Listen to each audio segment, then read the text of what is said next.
अवधि जो हमारा अवध क्षेत्र है, इसकी एक पहचान है अवधि। मसाला डालने के चक्कर में उसमें थोड़ा पुअर्ता डाल देते हैं, तो इस पर आप क्या कहना चाहते हैं? कि ये न तब ठीक था ना अब ठीक है।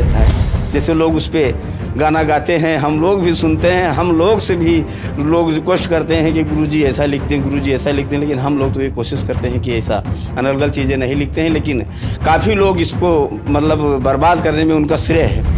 इस पे लोग रियाज करते थे, जैसे कुश्ती था, कबड्डी था, पुरानी विधा थी, लाठी चलाना था, बाना चलाना था, ये सारी चीज़ें, बिरहा गाना था, सब रियाज। शराब है, गांजा है, भांग है, उनको लगता है कि हम नशा करेंगे, उसके बाद जब खड़े होकर गाएंगे। समय बदलती की, ज़माना बदलता गया, गायक बदलते गए, गायक का तर्ज तराना बदलता गया। पूरब में बजाते हैं, जो पूरब बनारसी बिरहा होता है, बिरहा उसको भी कहते हैं, लेकिन वो दूसरा मतलब तान यादव एक मतलब नया लड़का है, शिव बच्चन यादव फौज में रहते थे और अब आए हैं और बिरहा लिखते भी हैं, गाते भी हैं। और मजबूरी ये हो गई कि प्रेम जाल में फंस गए। बलपूर्वक खींच के लाओ और समाज में नंगी कर दो, नंगी करके मेरे जंघे पर बिठा दो, ढोड़ी पे ढोली मारे दो, का ऐसे तरीके से। लेकिन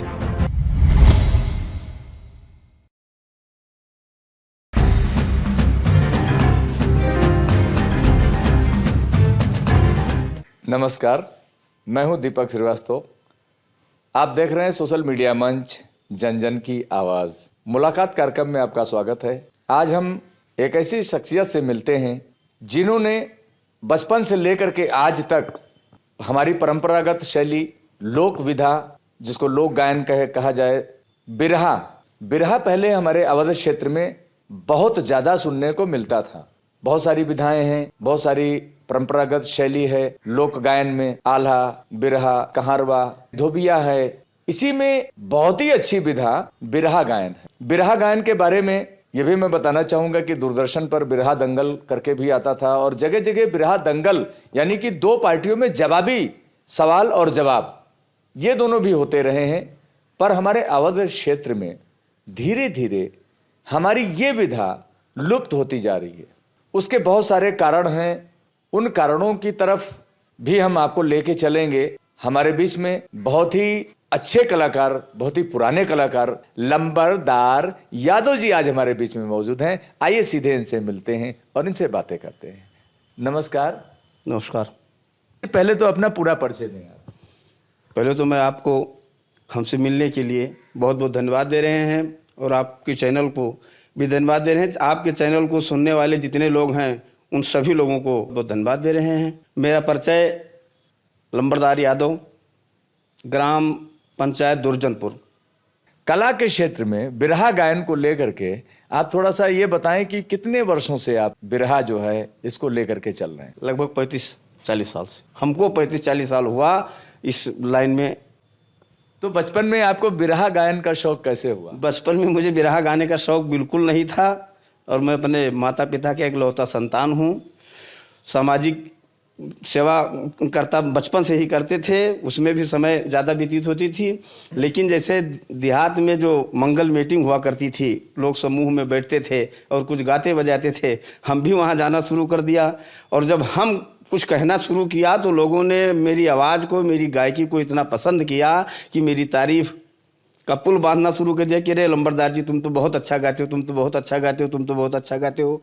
इसी तारतम्य में हमारे चाचा श्री रामिंदर यादव जी बिरहा गाते थे, वो भी गायक थे और बिरहा गाते थे। तो कुछ गीत हम उनसे वैसे जो गाते थे और हम सुनते थे याद हो गई और उसको हम जब उस मतलब प्रोग्राम में गाया, बस लोग और हमको उठा दिया।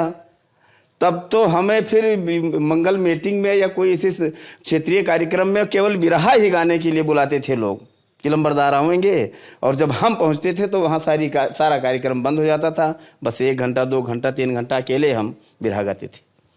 यहाँ मैं ये बताना चाहूँगा कि ग्रामीण क्षेत्र के कलाकार बहुत सारे लोग जो मंगल मीटिंग की इन्होंने बात करी है। मंगल मीटिंग होता क्या है कि मंगलवार के दिन लोग इकट्ठे होते हैं, सुंदरकांड होता है या कीर्तन भजन होता है, जिसको मंगल मीटिंग कहते हैं।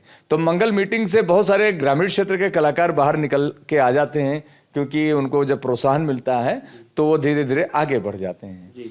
तो उसके बाद आप इस क्षेत्र में आ गए, मंगल मीटिंग से शुरुआत हो गई, तो आपने धीरे धीरे कहाँ कहाँ प्रदर्शन? जब हम बिरहा गाना शुरू किया, बिरहे में जब ज़्यादा रुचि आई धीरे धीरे और बिरहा गाना शुरू किया, तो लोग वैसे शादी विवाह में कार्यक्रम में, जैसे हम कहीं निमंत्रण में गए और वहाँ ये विधा, पहले विधा ये थी, शादी विवाह में लोग इसी पे ज़्यादा निर्भर करते थे। नौटंकी वोटंकी तो थी, लेकिन ये विधा ज़्यादा थी, खासकर हमारे इस क्षेत्र में।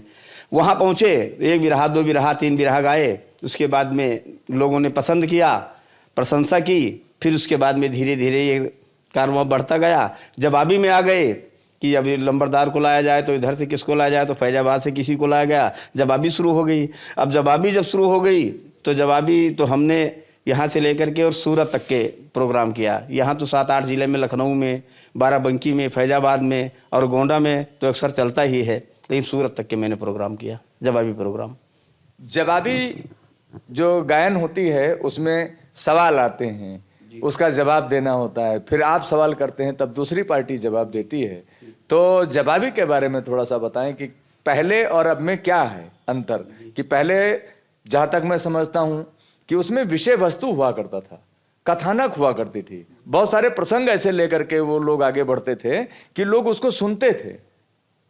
तो इस विषय में आप बताएं कि आज का जो प्रवेश है उसमें किस तरह की जवाबी चल रही है? पहले के समय में जब हम लोग बचपन में इस विधा में आए, वो गाना दूसरे के, अपने पूर्वजों का गाना जब हम लोग सुनते थे, गाते नहीं थे, तब ये होता था कि एक लोग सवाल करते थे कि शंकर जी की शादी कहाँ हुई, शंकर जी के नाना कहाँ थे, शंकर जी किस खानदान से थे। उसके बाद में जब दूसरा गायक खड़ा होता था तो उसको बताता था अपने सोच के अनुसार। अब विधा धीरे धीरे पलटती गई, धीरे धीरे पलटती बदलता गया। अब विधा ये हो गई है जैसे कि इस दुनिया में जो आया ना मिला ठिकाना चले गए, रामचंद्र यो कृष्ण चंद्र ये अल्लाह मौलाना चले गए। मैंने एक मतलब वो दे करके आए। अब उसके बाद में वो दूसरा खड़ा हुआ तो इसी लाइन में वो उसको जवाब समझता है, वैसे है तो उसका जोड़, लेकिन वो उसको जवाब समझता है। ये जगत नारायण कहते हैं, सब पारी पारी चले गए, सब बारी बारी चले गए। केवल अल्फाज का बदलाव है और उस पर अब ये नहीं पूछा जाता है कि ये कैसे हुआ, वो कैसे हुआ, चूँकि हर आदमी शिक्षित हो गया है, हर गायक, हर लेखक भी हर बातों को जान गया। पहले हर व्यक्ति को मालूम नहीं था।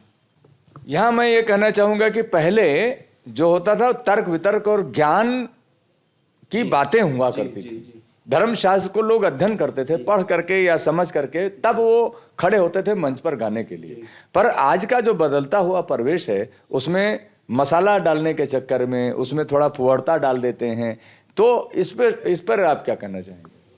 इस पे तो हम यही कहना चाहते हैं और सभी अवधी बिरहा गाने वालों से कहना चाहते हैं इस चैनल, आपकी चैनल के माध्यम से, कि ये न तब ठीक था ना अब ठीक है। जो विधा पुरानी थी उसको ख़त्म करने का एक ये जरिया बन गया है।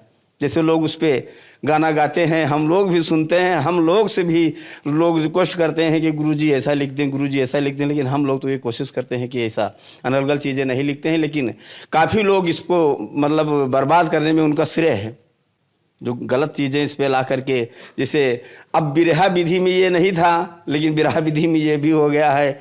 और बहुत से ऐसे चीज़ें हैं जो आप लोग भी जानते हैं और हम लोग भी जानते हैं धीरे धीरे। और दूसरी बात यह है कि ये होता है रियाजी, इस पे लोग रियाज करते थे। जैसे कुश्ती था, कबड्डी था, पुरानी विधा थी, लाठी चलाना था, बाना चलाना था, ये सारी चीज़ें बिरहा गाना था, सब रियाज के बल पर होता था।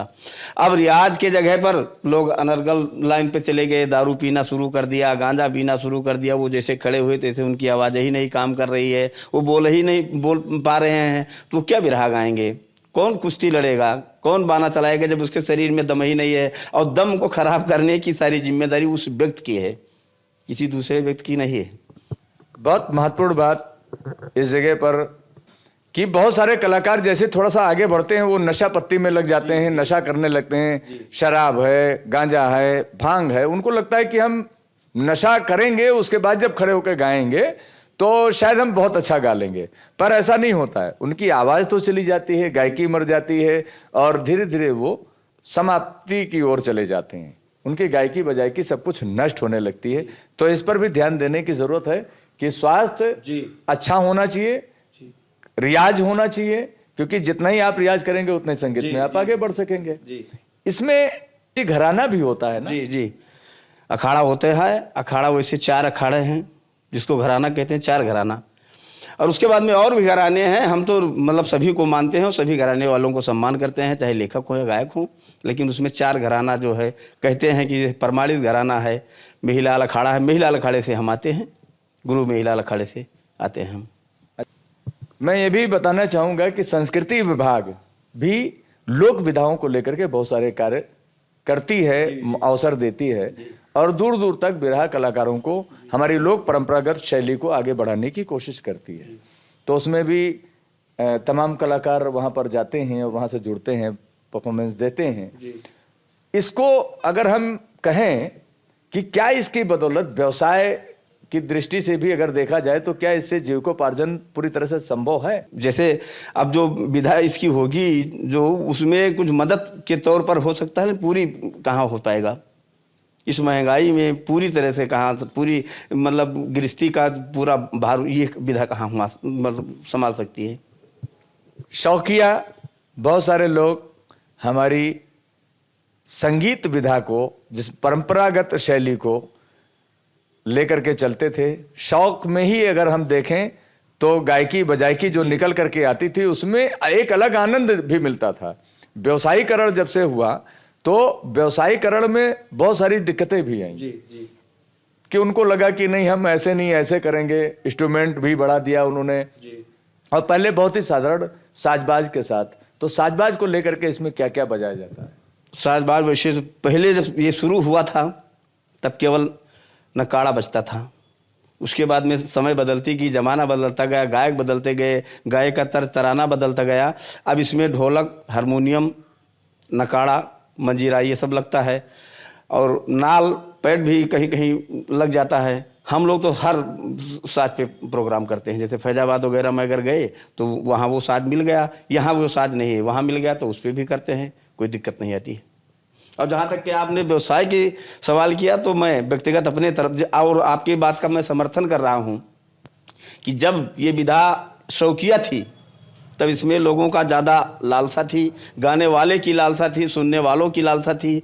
अब जब से इसको लोगों ने व्यवसाय बना लिया तब से समय, हम लोग जब शुरू किए थे प्रोग्राम करने के लिए 8-8 घंटा कंटिन्यू, यानी 2 आदमी मिलकर के 8-8 घंटा, 9-9 घंटा सुबह हो जाता था, दिन निकल आता था। तब हम लोग कहते थे कि भैया अब प्रोग्राम को बंद कर रहे हैं, घर जाना है। तब लोग उधर से फिर निवेदन करें, नहीं भैया अरे भैया एक ठो और सुना दीजिए, और एक ठो सुना दीजिए। अब समय कम हो गई, इसीलिए समय कम हो गई कि लोग पैसा दिए। जब पैसे पर सब सवाल हो गए तो पैसा दिए, और पैसा देने के बाद में जितना समय तक अगर अच्छे गायक हैं, आनंद आया तो रुके, नहीं आनंद आया तो चले गए। ये गाने वालों की कमी है। और मैं उन गाने वालों से ये निवेदन करता हूँ कि इस विधा को समाप्त करने के बजाय इसको आगे बढ़ाने का काम करें, अच्छी अच्छी चीज़ों को खोज करें, अच्छे अच्छे गायक तैयार करें। कोई ज़रूरी है कि लंबरदार ही हमेशा गाते रहेंगे, कि इसी समय के गायक जितने हैं वही हमेशा गाते रहेंगे। जब आगे निकलेंगे लोग, वही आगे फिर हम लोगों के स्थान पर वो लोग आएंगे। एक सवाल मेरे दिमाग में है, वो शायद छूट गया आपसे या मैं गलत सोच रहा हूँ, तो थोड़ा बताइएगा कि बिरहा विधा में वो एक लोहे का बजाने वाला दोनों हाथ में ले करके वो बजाते हैं, उसको क्या बोलते हैं? जी जी, पूरब में बजाते हैं, जो पूरब बनारसी बिरहा होता है। अच्छा। बिरहा उसको भी कहते हैं, लेकिन वो दूसरा मतलब जो बिरहा होता है पूरब साइड में, जैसे हमारे हीरालाल यादव जी और ये सब गाते थे। अब तो लेडीज भी गाने लगी हैं, उसको फरवरी कहते हैं। अच्छा। हाथ में लेकर के जो, अच्छा, उसको फरवरी कहते हैं। एक और बड़ी महत्वपूर्ण बात आपसे जानना चाहेंगे, आज जो बिरहा सुनने वालों की भी कमी हो गई है। गाने वाले भी उस तरह के नहीं हैं, सुनने वाले भी उस तरह के अब नहीं मिलते हैं। तो क्या मैं इसको ऐसा मानूं, समझ सकता हूं कि इलेक्ट्रॉनिक जो मीडिया है, या यूं कह लें कि जो हमारे पास यंत्र है, मोबाइल में बहुत सारी चीज़ें लोग देखा करते हैं, उलझे रहते हैं, मनोरंजन का साधन अब उसको बना लिए हैं? जी नहीं, ये तो है जो आप कह रहे हैं, आपके बातों का मैं समर्थन कर रहा हूँ, ये है। लेकिन उसके पहले ये तो है कि जो चीज़, अब जैसे हमने कहीं प्रोग्राम किया, हमारा नेट पे प्रोग्राम आ गया, तो लोगों ने सुना कि अरे लंबरदार यहाँ अब जब जाएंगे तब वहाँ मिलेंगे, यहाँ तो हमको चारपाई पर मिल गए, तो सुनते हैं। लेकिन जो विधा थी उस विधा के अनुसार अगर गीत गाई जाए, अगर बिरहा गाया जाए, तो सुनने वालों की संख्या कम कभी नहीं होगी। हम लोग जहाँ प्रोग्राम करते हैं, कुछ चुनिंदे लोग हैं, वहाँ संख्या कम नहीं होती है और अधिक संख्या होती है कि यहाँ तो आज लंबरदार आ रहे हैं, आज फलाने आ रहे हैं, वहाँ लोग आते हैं और सम्मान से हम लोग गाते हैं, सम्मान से वो लोग हम लोगों का सम्मान करते हैं और समय देते हैं। अनर्गल गाने वाले जब वहाँ पहुँच गए कि आदमी के समझ में बात ही नहीं आती है, आपस में लड़ जाते हैं, तुम्हार तो ऐसा है, तुम्हार तो ऐसा है, तुम्हार तो ऐसा है, तब लोग चल देते हैं कि भाई इसमें क्या सुना है, अब इनका हम झगड़ा सुने हैं कि जिसके लिए बुलाए थे वो सुने। पहले देखा है हमने भी कि गांव के अंदर चौपाल पे लोग इकट्ठे होते थे और गाना बजाना करते थे, गुनगुनाते थे, बड़ी मस्ती होती थी। पर अब तो शायद गांव में भी ये चीज देखने को बहुत कम मिलती है या नहीं मिलती। कम हो गई, काफ़ी कम हो गई। पहले हम लोग जब छोटे छोटे थे तो जैसे देहात में वो कहा गया है, दोनों सत्र में नवा, जिसे कहते हैं नवा कहते हैं, मतलब अच्छा भोजन गांव में। और उस विधा को जब लोग करते थे, वो जिसको त्योहार उसको माना वो करते थे, तब लोग एक दूसरे के मतलब छोट बड़े का शिष्टाचार में जाते थे, पैलगी करते थे, प्रणाम करते थे, उनके दरवाजे पर बैठते थे और जो उस क्षेत्र के गायक होते थे वो गाना गाना शुरू कर देते थे और एक एक दो दो बज जाता था रात में। वैसे बिना साज बाज के लोग बैठे रहते थे और गाते थे, मौज मस्ती करते थे। उसके बाद में फिर उठ करके अपने अपने घर जाते थे। यहाँ जो लंबरदार यादव जी ने कहा है नवा की बात, तो नवा जब हमारा फसल तैयार होता है, दोनों सीजन में जब हमारा फसल तैयार होता है, तो इस फसल को एक तरह से भोग लगाया जाता है, जिसको नवा कहते हैं। नए मतलब, और उसमें एक त्योहार की तरह से लोग मानते हैं, गांव के लोग आज भी उसको करते हैं। तो बड़ी खुशी होती, तो उस मौके पर लोग इकट्ठे होकर के वहाँ के जो भी कलाकार अच्छे होते थे या गांव में जो भी गाने बजाने वाले होते थे, सब इकट्ठे होकर के एक अलग माहौल बनता था। काफ़ी समय देते थे, काफ़ी समय इस पर देते थे, बैठते थे लोग और दूर दूर से आते थे कि अगर कोई नहीं आता था तो लोग सुबह बताते थे कि तुम नहीं आए यार, हम लोग 12 बजे 1 बजे रात तक वहाँ थे और लंबरदार गा रहे थे, फलाने गा रहे थे, जो जिस क्षेत्र का होता था उसका नाम लेते थे। तो दोबारा जब कार्यक्रम पड़ता था तब और लोग आते थे कि चलो हम भी चलें भाई, उसी गांव में वहाँ बिरहा होगा। ये सब विधा थी और इसी सब विधा पे लोगों का मनोरंजन, जो आज मनोरंजन का बदल गया है, तब मनोरंजन का यही साधन था, यही तरीका था। गोंडा में और भी तो गाने वाले होंगे बिरहा? जी जी, आप कुछ लोगों का नाम तो बताएं। गाने वाले हैं, जैसे गोंडा के ही हैं रहने वाले हमारे मतलब महिला अखाड़े के लेखक गुरु जिसको कहते हैं भगवान दीन मौर्य जी, जिनका ग्राम पंचायत है कोठा बहादुरा, ये गोंडा में पड़ता है। गोंडा में जी। और इधर दुर्गागंज क्षेत्र में काफ़ी लोग हैं, जैसे कप्तान यादव एक मतलब नया लड़का है, लिखता भी है गाता भी है, कटरा से उदयालगंज का है। और क्या नाम, एक मुखलाल यादव हैं, वो हम लोगों से के उम्र के हैं, हम लोगों से अक्सर प्रोग्राम हुआ करता है, अब कम हो गया। गोंडा की बात कर रहे हैं ना, गोंडा की बात मैं बता रहा हूँ जी। और इधर इस क्षेत्र में आइली और इस माझा क्षेत्र में जैसे मनसाराम यादव जी हैं, एक हमारे अभिन्न अंग, उन्हों को भी कहते हैं, हम मित्र भी हैं। अखाड़ा दूसरा है लेकिन शिव बच्चन यादव फौज में रहते थे और अब आए हैं और बिरहा लिखते भी हैं, गाते भी हैं। वो बड़े अच्छे इंसान हैं, उनसे हम लोगों की मुलाकात है। और कुछ ये पुरानी विधा को जो जांघिया पहनकर नाचा करते थे, वो भी गोंडा के लोग हैं, उनका भी नाम मैं आपको बता दूं। जैसे छोटे लाल यादव हैं, पूजा राम यादव हैं। पूजा राम यादव तो नाचते भी थे पहले समय में, उसके बाद में लिखना शुरू कर दिया, गाया भी। अब अस्वस्थ रहते हैं बेचारे, ईश्वर उनको स्वस्थ रखें। और काफ़ी लोग हैं, जैसे तुलसी राम यादव मस्किनवा का है, गुरु बुधई उस्ताद हमारे अखाड़े के हैं, बुधई उस्ताद के लड़के हैं, वो भी नाचते हैं गाते हैं। एक झिनकू यादव है तरफगंज साइड का, हमारा शिष्य है, नाचता है, और वो भी बिरहा भी गाता है और नाचता है। कुछ लोग केवल यही विधा को लेकर चल रहे हैं, केवल यही परवाही नाच जिसे कहते हैं। केवल गायकी बहुत सारे लोगों के पास है, पर बहुत सारे लोग इसमें नाचते भी हैं। और नाचने में जैसा कि मैंने देखा है कि उसमें धोती पहने हुए हैं, कुर्ता डाल लिए या बनियान खाली पहन लिए, पर इतने जंघे तक वो कपड़े में सिला हुआ घुंघरू बंधा रहता है। उसे जांघिया कहते हैं, जांघिया। अच्छा, उसको जांघिया जांघिया कहते हैं। अच्छा, उस डांस वाली शैली में तो शायद बांसुरी भी लेकर जी जी जी हाँ, वो बांसुरी लेकर चलते हैं, बांसुरी बजाते भी हैं। जिनको इस कला की मतलब जानकारी है, अच्छी बांसुरी बजाते हैं, और वो विधा है। और कुछ लोग ऐसे हैं कि जो सिंगर भी रहा गायक है, जैसे हम लोग पहले तो शौक से निकले, उसके बाद में अब मजबूरी हो गई, और मजबूरी ये हो गई कि प्रेम जाल में फंस गए। और जहाँ तक के ये आपने सवाल बहुत पहले किया था व्यवसाय की बात, हमने ये संकल्प लिया था, वो संकल्प ईश्वर और आप लोगों के आशीर्वाद से आज तक पूरा होगा कि किसी से मैंने, जिसने हमसे संपर्क किया कि भैया आपको आना है, अगर हमें समय है, हमने मतलब कार्य कर लिया, तो पैसे की बात मैंने आज तक किसी से नहीं किया। ये मेरी मुराद ईश्वर आज तक पूरी करते जा रहे हैं। और मिलने की बात सबसे अधिक मिलता है, ये भी उन्हीं की देन है। कहते भी नहीं है और सबसे ज़्यादा मिलता भी है। वाह, देखिए ऐसे भी कलाकार आज भी हमारे समाज में हैं जो कि पैसे को लेकर के बार्गेनिंग नहीं करते, नहीं हमें इतना मिलेगा तो हम गाएंगे, बल्कि यादव जी तो पैसे की बात ही नहीं करते, वहां पर जो मिल जाता है उसको ले लेते हैं। ये अपने आप में बहुत अच्छी बात है। बिरहा विधा को लेकर के बहुत सारी जानकारी आपने दी है। और आप आज के कलाकारों के बारे में क्या कहना चाहेंगे?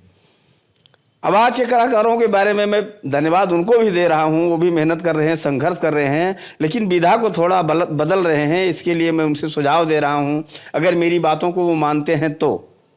जैसे किसी ने कहा था कि मानो न मानो तुम्हारी मर्जी, मानो न मानो तुम्हारी मर्जी, हम मुसाफिर हैं कल अपने घर जाएंगे। तो कहना मेरा है, उन लोगों से भी कहना मेरा है कि इस विधा को आगे बढ़ावें। अवधि जो हमारा अवध क्षेत्र है, इसकी एक पहचान है अवधि कि व्यवसाय और अन्य चीज़ों पे तो मतलब लोग लिए हुए हैं, लेकिन मुख्य कारण इसका जो है ये एक हमारे इस अवध क्षेत्र की पहचान है। इसको बरकरार रखने के लिए, इसके आगे बढ़ाने के लिए अच्छी अच्छी चीज़ों की खोज करें। और बहुत सी चीज़ें ऐसी पड़ी है कि जो समाज में अभी तक सामने नहीं आ पाई है। ग्रंथ के अनुसार, इतिहास के अनुसार, इतिहास के हमारे तमाम बहुत से लेखक थे, बहुत से लोग ऐसा ऐसा कार्य करके गए हैं हमारे देश के आज़ादी पे, देश के स्वतंत्रता दिलाने में उनकी बहुत बड़ी भूमिका है। और वो पड़े हैं तो पीछे पड़े हैं, उनका कोई नाम ही नहीं ले रहा है।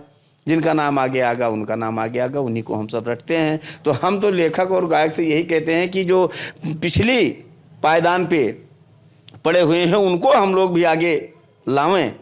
अगर उनके अंदर काबिलियत था, उनके अंदर टैलेंट था, तो उनको भी आगे लावें हम लोग। भाई हम लोगों को मौका मिलता है, हम लोगों को मंच मिलता है, हम लोगों को समाज के द्वारा अच्छी व्यवस्था मिलती है, तो हम लोगों का भी कर्तव्य है कि हम लोग उस मंच पर अच्छी बातें बतावें। जो लोगों को जानकारी नहीं है वो बात बतावें, तब तो होगी कि हाँ, तब तो भाई ये विधा आगे बढ़ेगी। और जो लोग जानते हैं उससे कम अगर हम वहाँ बताएंगे तो कौन हमारी बातों को सुनेगा। ये गाना बजाना जितना भी है ग्रामीण क्षेत्रों से ही शुरू हुआ। हमारी लोक संगीत को अगर हम कहें तो चाहे वो फसल बोना हो, चाहे खेतों की जुताई हो, बैल को लेकर के किसान जब चलता था, खेतों में चलता था, तो गीत गुनगुनाने लगता था। दवाई जब पड़ती थी, जब अनाज को दावा जाता था बैल से, अब तो ट्रैक्टर का चलन हो गया, तो उस दौर में भी, उस दौरान में भी गाना गाने लगते थे लोग।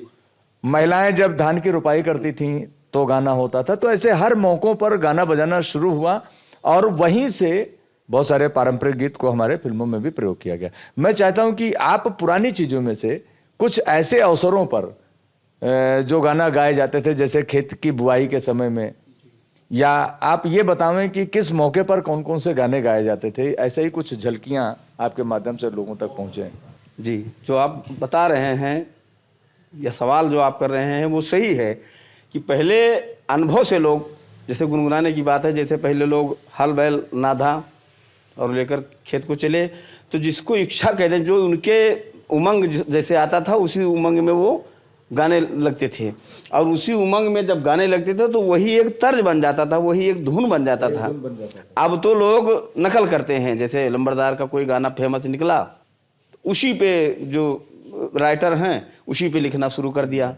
तो उसको हम तो उसको नहीं पसंद करते हैं। जो अनुभव से चीज़ निकलती थी, अनुभव से तर्ज निकलती थी, अनुभव से धुन निकलती थी, वो लाजवाब होती थी, उसका कोई जवाब नहीं होता था।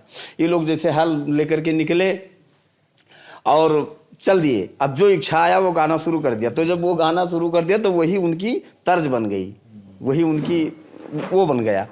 अब जैसे आपने पूछा कि लोग औरतों का गाना, तो भाई अब औरतें तो अपने तरह वो स्वतंत्र हैं, लेकिन वो भी जैसे सावन में कजरी गाती थी, और जब होली आता था, फागुन जिसको कहते हैं, वो वहाँ फगुआ गाया जाता था। फगुआ औरत भी गाती थी। फगुआ ज़्यादातर कुछ ऐसे त्यौहार हैं कि ज़्यादातर औरतें गाती हैं, और कुछ त्यौहार ऐसा है कि ज़्यादातर पुरुष गाते हैं। तो जैसे फगुआ है, फगुआ में पुरुष का नंबर 1 कहा जाता है, वही गाते हैं। और वही औरतों को भी गाने के लिए कहीं कहीं, जैसे मथुरा वथुरा में हम तो मतलब देखे हैं, वहाँ लठमार होली और ये सब होती है, वहाँ औरत और पुरुष दोनों मिलकर के खेलते हैं और गाते हैं।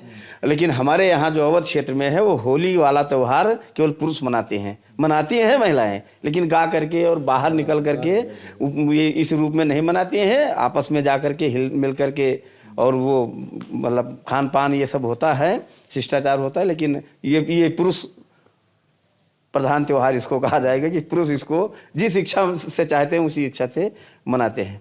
ऐसे चैता है, कई तरीके का, हर महीने की गीत होती थी, हर मौसम का गीत होता था। जैसे कजरी लोग गाते थे, और अब विधा बहुत सी थी, लेकिन हर विधाएं समाप्त होती जा रही है। यहाँ मैं थोड़ा सा आपको रोक रहा हूँ। अभी का जो मौसम है, इस मौसम के अनुरूप अगर आपको गाने के लिए कहा जाए तो इस समय क्या गाते हैं आप?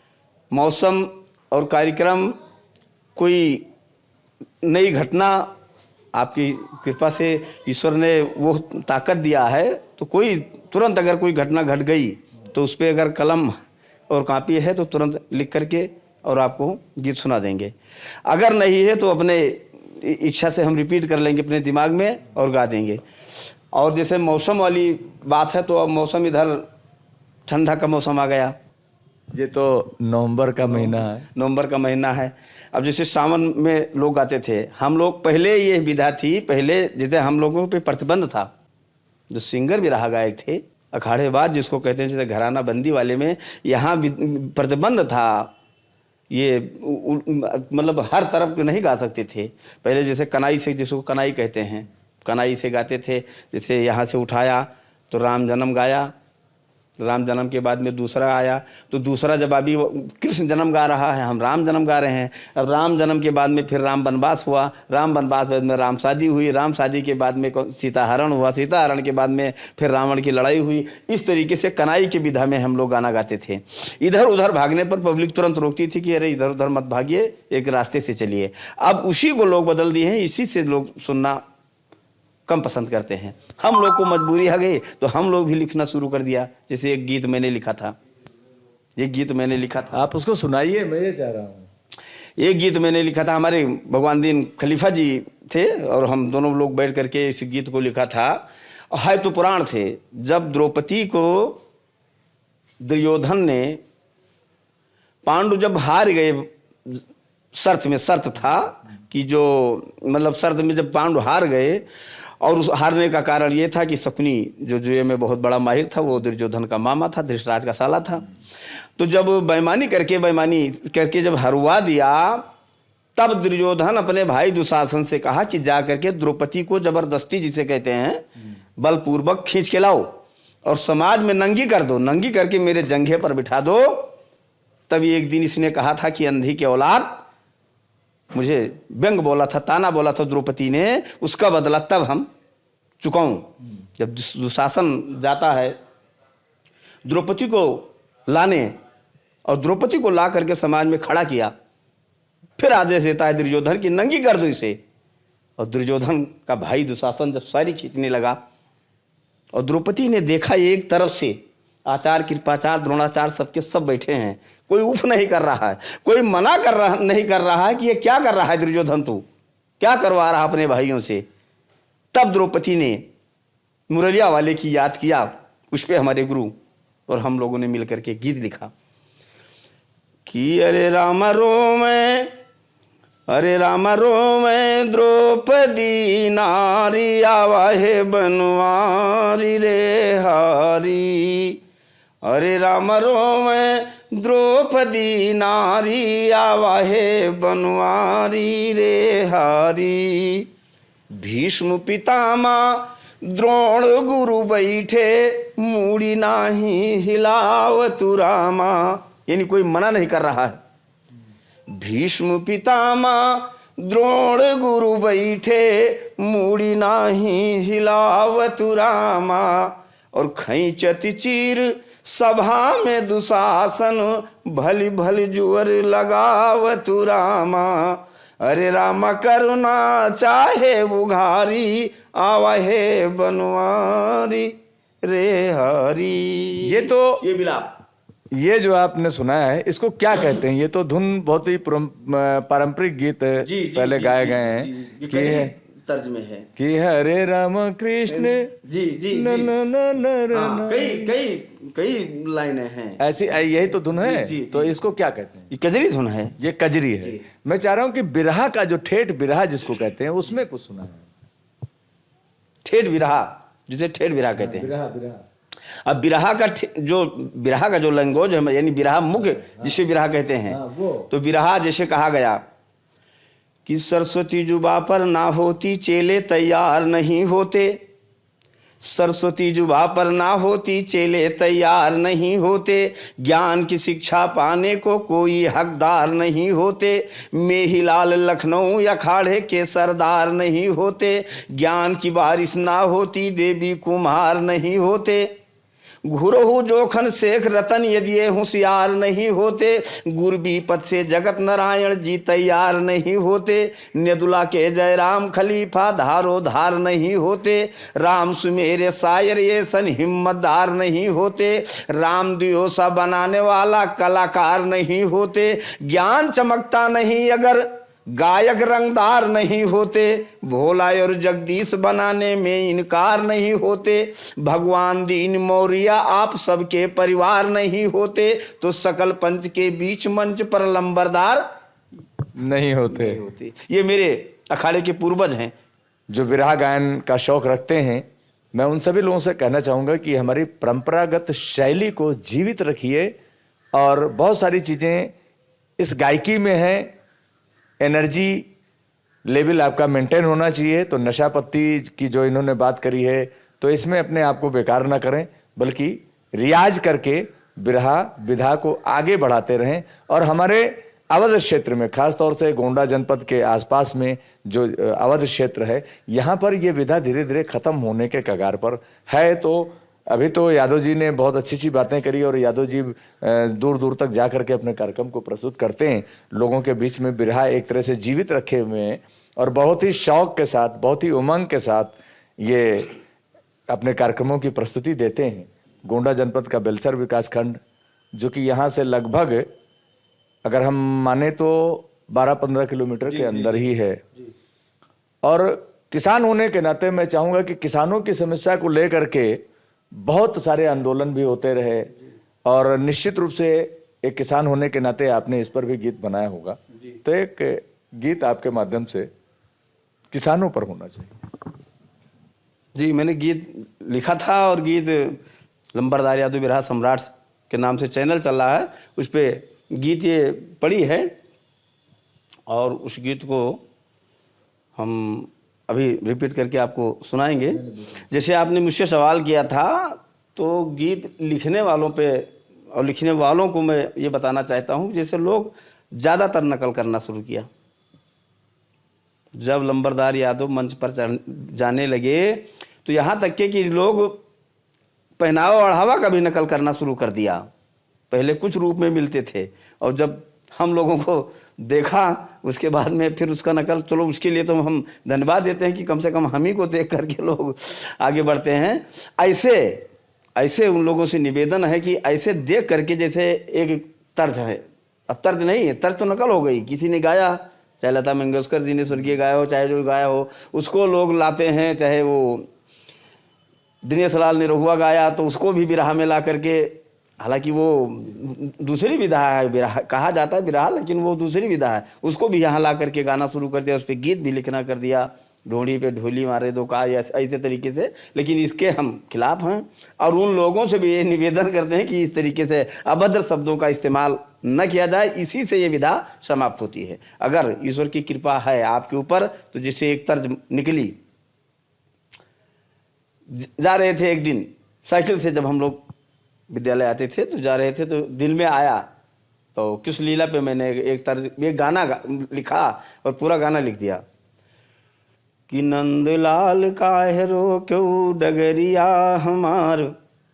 सखिए कह रही हैं, राधिका कह रही हैं कि नंदलाल काहे रो क्यों डगरिया हमार, हमरे बारी उमर पर नजर मारो, तू हमरे बारी उमर पर नजर मारो, यक दिन चुपके से दबायो अंगुरिया हमार, हमरे बारी उमर पर नजर मारो। इसको अगर आप खोजें तो किसी की निकल नहीं है, ये अनुभव की धुन है। तो जो अनुभव से निकलती है उसकी कुछ बात ही अलग होती है। जैसे हमने लिखा है गाने वाले के ऊपर थोड़ा व्यंग भरा शब्द कि कहिया मिलबो तू पकड़ी बजरिया माँ, जदुआ प्यार भरा तुमरे नजरिया माँ, कहिया मिलबो तू पकड़ी बजरी।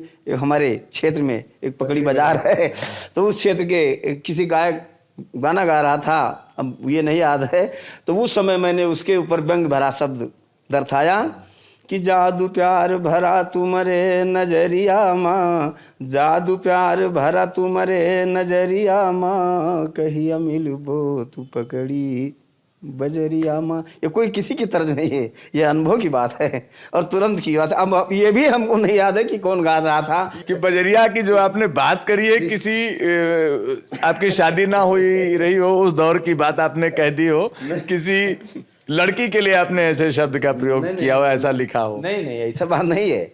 शादी हो या ना हो, शादी तो तब हुई थी जब की बात है, लेकिन फिर भी जो सधकर चलता है, जो सध कर चलता है, उसको शादी होने से शादी ना होने से कोई फर्क नहीं पड़ता है।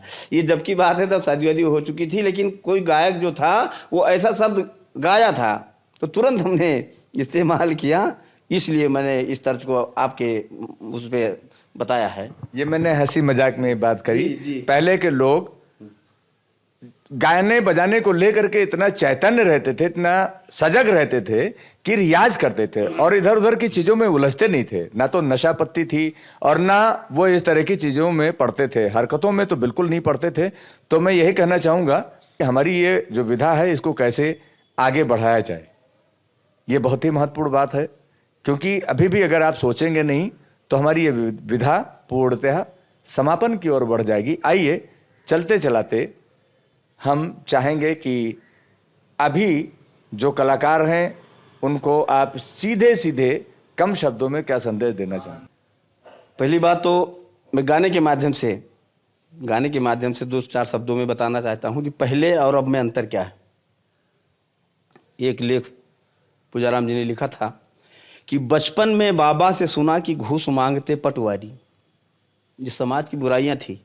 बचपन में बाबा से सुना कि घूस मांगते पटवारी, वही के बाद पिताजी से तहसील कही कोई अधिकारी, लेकिन अब तो नहीं ये छूते दफ्तर बंगला सरकारी, जहां बैठते बड़े बड़े गांधीवादी खद्दरधारी, सभी योजनाओं में अफसर लीडर की भागीदारी, 100 में 15 गांव जो आता वह महाई ठेकेदारी, लंबरदार कहें पर्यावरण में व्यापित है भ्रष्टाचारी। ये समाज की कुरीतियां हैं।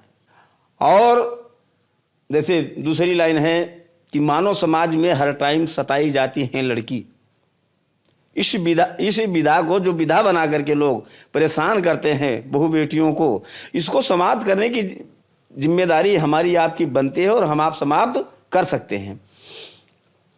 कि मानव समाज में हर टाइम सताई जाती हैं लड़की, बना यहाँ का विधान दुल्हन बनाई जाती हैं लड़की, माँ बाप को बना यहाँ का विधान दुल्हन बनाई जाती हैं लड़की, माता पिता को छाड़ के अलगे पठाई जाती हैं लड़की, बुरा असर है दहेज का धमकाई जाती हैं लड़की, सास ससुर के द्वारा रोजे बिराई जाती हैं लड़की, दहेज कम लाने पर मार भगाई जाती हैं लड़की, दहेज वाला जहर का प्याला पिलाई जाती हैं लड़की, लंबरदार कहें फंदे से झुलाई जाती हैं लड़की।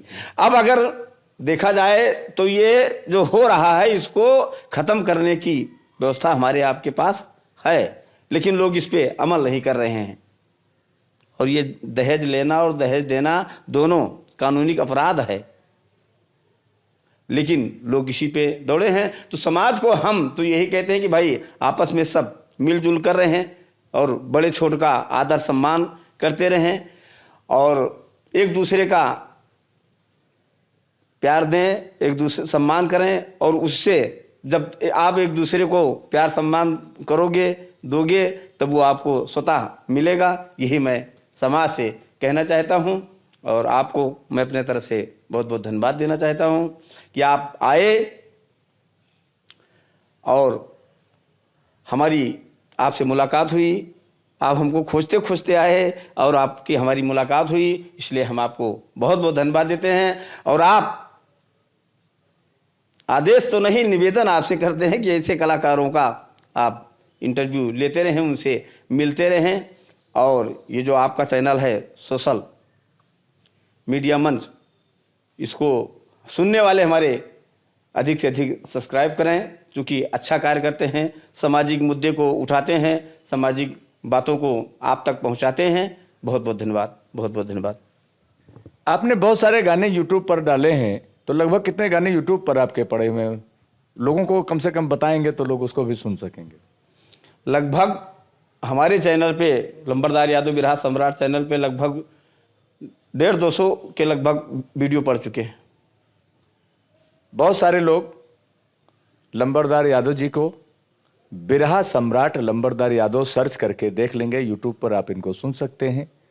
हमारी कोशिश यही है कि हम हमारी जो परंपरागत शैली है, हमारी लोक विधा जो है, लोक गायन है, ऐसे विधा को जीवित रखा जाए और हम बहुत सारी बातें, बहुत सारे कलाकारों को आपके बीच में लाते रहेंगे ताकि आप उनको देखें, सुने और उनका अनुसरण करते हुए हमारी इस विधा को जीवित रखें।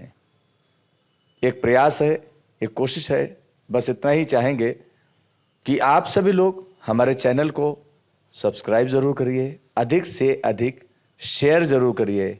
इन्हीं शब्दों के साथ आप सभी को नमस्कार, जय हिंद, जय भारत।